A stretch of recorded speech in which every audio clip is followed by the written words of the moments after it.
Assalamualaikum warahmatullahi wabarakatuh. Selamat pagi sahabat podcast Sma Muda Raja. Bagaimana kabarnya hari ini? Semoga dalam keadaan sehat walafiat. Nah, bertemu lagi di podcast Sma Muda Raja dengan episode spesial.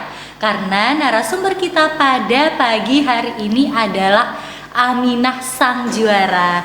Halo Aminah, silakan sapa dulu sahabat podcast Sma Muda Raja. Oke, halo juga Bu Bunga. Selamat pagi teman-teman semuanya. Terima kasih nih pertama-tama untuk Bu Bunga atas undangannya hari ini podcast saya hari ini. Oke. Terus semoga juga obrolan kita hari ini saya dan Bu Bunga memberi manfaat untuk kalian semua. Oke, insya Allah sangat bermanfaat karena kita akan membicarakan apa yang sudah terpampang nyata di atas meja kita. Aminah, kabarnya sehat ya? Alhamdulillah sehat Ibu. Alhamdulillah. Ini ngomong-ngomong nih, karena sudah terpampang nyata piala-piala yang diraih oleh Aminah, boleh cerita ke sahabat podcast bagaimana caranya Aminah bisa meraih piala-piala yang sangat luar biasa ini? Oke, baik, dari piala yang di sini teman-teman, yang di ujung ini itu ada juara 1 lomba pidato putri tingkat kabupaten. Itu awalnya saya itu ditawari oleh Pak Ferdi, Bu. Aminah mau ikut lomba pidato enggak gitu. Awalnya saya ngerasa nggak mau Pak, soalnya saya punya minat di storytelling. Ternyata rezekinya di sini teman-teman. Setelahnya itu saya lanjut ke tingkat provinsi. Alhamdulillah rezeki saya mendapatkan juara 1 tingkat provinsi hingga melaju ke tingkat nasional di Jakarta tanggal 25 Desember kemarin. Oke. Terus selanjutnya ini ada yang baru-baru aja saya sama teman-teman saya ngedapetin ini, Bu.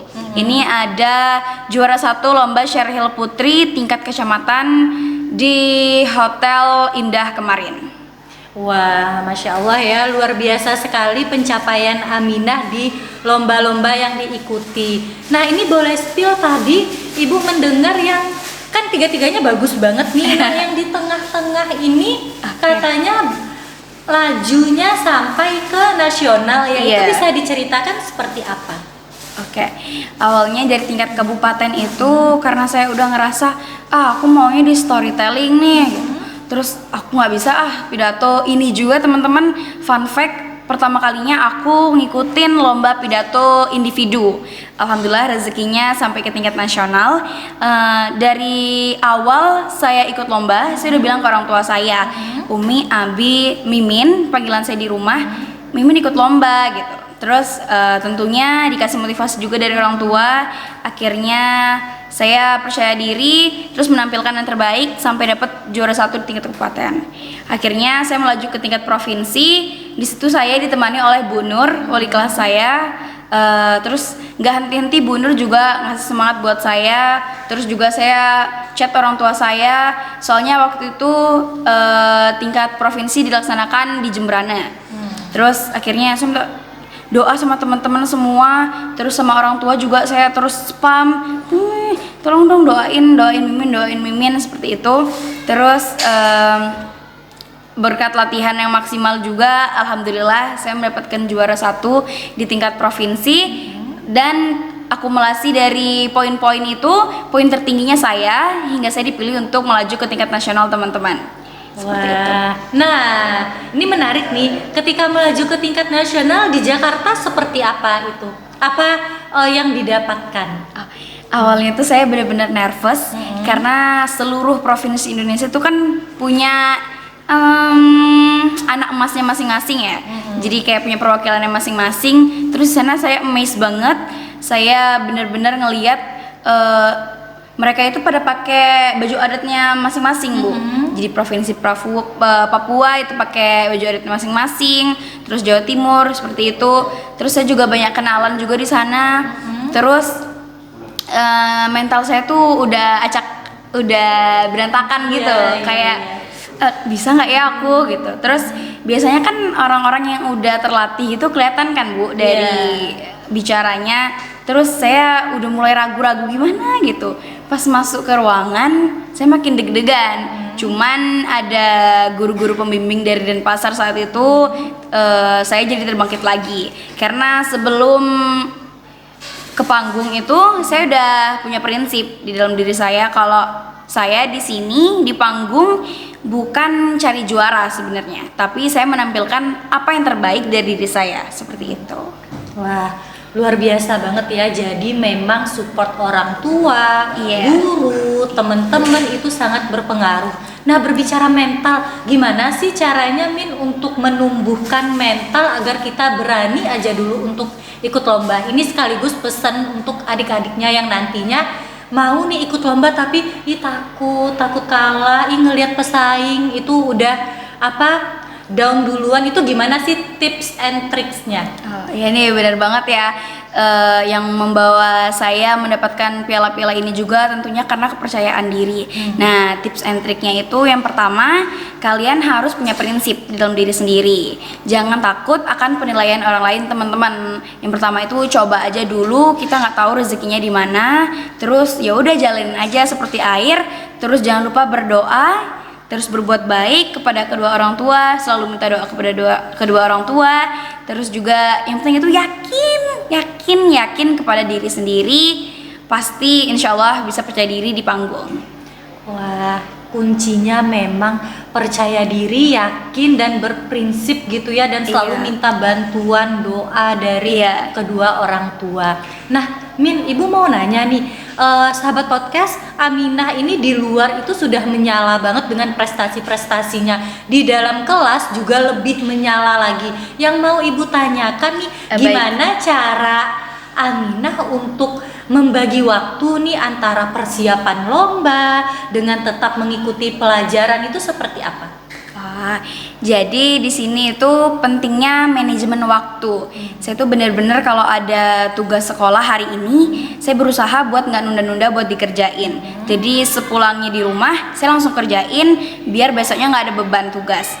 Terus akhirnya punya waktu luang di rumah, saya manfaatin 1 jam full buat latihan mendalam yang bener-bener fokus buat saya latihan dan praktis. Saya berlatih di depan cermin, mimik wajah, gerak tubuh, dan lain-lain itu saya latih di depan cermin, teman-teman. Terus juga satu kata buat teman-teman, lebih baik kita belajar 1 jam full daripada kita belajar 5 jam tapi kita main HP sambil lihat-lihat HP, itu pastinya nggak fokus. Itu dia. Oke, jadi memang fokus yang utama ya. Jadi walaupun 1 jam tapi berkualitas belajarnya gitu betul dan sekali. Memang banyak latihan begitu. Nah, nanti sahabat podcast khususnya nih adik-adik nanti yang mau belajar, mau sharing sama Kak Mimin boleh ya? Boleh banget. Boleh banget karena memang Aminah ini social butterfly ya, bisa masuk ke yang lebih tua bisa, ke yang lebih muda bisa, apalagi yang ke seusianya. Nah, emang luar biasa banget apa yang telah Aminah capai sampai saat sekarang ini. Nah, ngomong-ngomong nih, pertanyaan sempilan, cita-citanya Kak Mimin apa sih? Mungkin dari sahabat podcast nih udah wow banget kan, Masya Allah, Kak Mimin gak hanya pintar di akademik, tapi soft skill, hard skillnya bagus. Terus pengen tahu tuh cita-citanya apa dan apa upaya Kak Mimin untuk mewujudkan cita-cita itu setelah nanti selesai dari sini. Oke, sejujurnya nih Bu Bunga, saya itu pengen nerusin bakat dan minat saya itu ke bidang hukum. Saya pengen jadi sosok hukum yang membela kebenaran, dan saya rasa negara kita ini butuh anak-anak muda yang berani berbicara dengan integritas, Bu Bunga.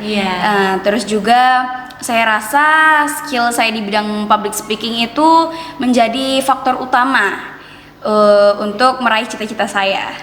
Gitu ya, luar biasa. Kita doakan sahabat podcast, cita-cita Kak Mimin yang mulia ini insya Allah akan ijabah ya, tentunya dengan usaha, dengan doa dan dengan kesungguhan, karena memang kesuksesan itu tidak datang dari kemalasan. Bener ya Kak Mimin ya? Bener. Jadi pesannya nih untuk adik-adik satu kalimat kira-kira seperti apa nih agar berani percaya diri dan tidak insecure berlebihan, karena banyak nih sebenarnya dia punya potensi tapi tuh insecure berlebihan. Itu seperti apa Kak Mimin untuk pesan untuk adik-adiknya, mungkin boleh disampaikan. Oke, pesan buat kalian semua nih teman-teman, yang pertama kalian jangan takut akan penilaian orang lain, terus asah bakat kalian, terus tampilkan versi terbaik dari diri kalian. Karena setiap orang pasti punya kemampuannya di bidang masing-masing. Yang penting itu percaya diri, doa, dan tawakal. Oke, wah luar biasa. Kak Mimin yang ngomong tapi ibu yang merinding ya, keren banget. Terima kasih Kak Mimin Iya. waktunya, karena tadi memang apa ya, kita pakai sedikit ya waktu belajarnya, nggak apa-apa, cuma 15 menit, nanti bisa mengikuti lagi karena apa yang disampaikan oleh Kak Mimin ini memang daging-daging semua ya, jadi insya Allah bermanfaat, dimulai dari diri sendiri, dari hal yang paling kecil ya. Salah satunya tadi Ibu menggarisbawahi banget itu adalah berlatihnya itu kalau untuk mimik wajah, Iya. untuk performa penampilan seperti itu di depan kaca ya Kak Iya, ya? di depan kaca. Oke, terima kasih Kak Mimin. Semoga nanti prestasinya lebih melejit lagi, Amin, amin. terwujud apa yang dicita-citakan. Oke, sahabat podcast, sebelum kita tutup, jangan lupa untuk like, komen, dan subscribe YouTube Sma Muda Raja. Dan jangan lupa juga untuk, nah kan mau tahun ajaran baru nih, nah Sma Muda Raja sudah membuka SPMB, yaitu Sistem Penerimaan Mahasiswa Baru ya. Jadi sudah berlangsung gelombang pertama, ini sedang berlangsung, ada gelombang kedua dan gelombang ketiga. Nah, untuk adik-adik yang berada di SMP atau di MTS yang ingin melanjutkan ke Sma Muda Raja, mari bergabung bersama kami menjadi bagian dari keluarga besar SMA Muhammadiyah 2 Singaraja. Untuk info lebih lanjut bisa dilihat di info yang berjalan di bawah ini. Oke, kami tutup dengan salam. Wassalamualaikum warahmatullahi wabarakatuh.